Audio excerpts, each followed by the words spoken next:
Why Putin's energy weapon failed. For 2 decades, the world called Russia an energy superpower. Oil and gas built Putin's empire, funding his wars, his yachts, his dreams of global power. But in 2025, that superpower has turned into a liability. Despite earning nearly $190 billion a year from energy, Russia's power is collapsing from within. Sanctions are biting, refineries are burning, and its once mighty gas weapon has gone dull.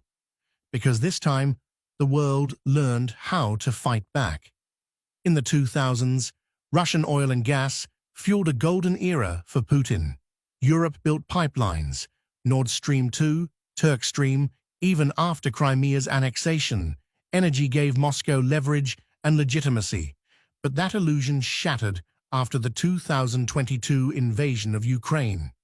When the US, EU, and UK began slapping sanctions, Putin believed China and India would keep him rich. And for a while, they did. Russia sold 5 million barrels of crude per day, and gas sales to China doubled from 16 billion cubic meters to 31 billion cubic meters. It looked unstoppable until October 2025.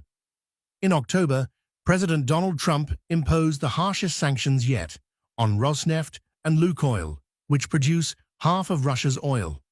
That's a direct strike on 17% of Moscow's budget revenues.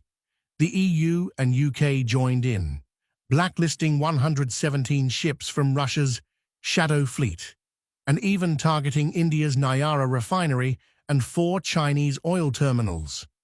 Within weeks, Russian oil revenue fell 17% year on year.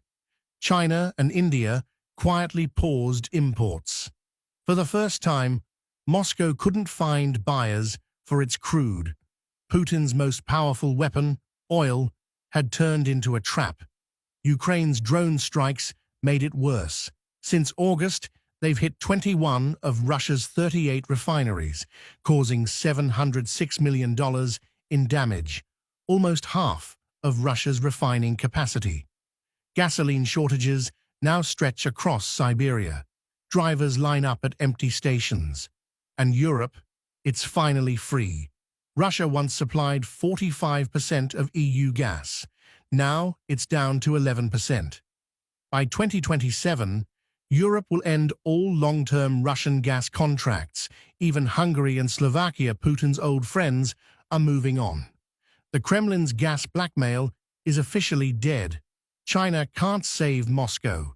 Even with the new power of Siberia 2 pipeline, Russia will export only 80 billion cubic meters of gas, barely half of what it sold to Europe before 2022. Worse, Beijing dictates the price and pays in yuan. Meanwhile, Gazprom lost $12.9 billion last year, and inflation in Russia is climbing. Putin's energy weapon that once terrified Europe is now wrecking his own economy. As one analyst said, Russia's refineries are like a man being repeatedly punched, not killed by one blow, but worn down by many. The empire built on oil and gas is crumbling, and this time no pipeline can save it.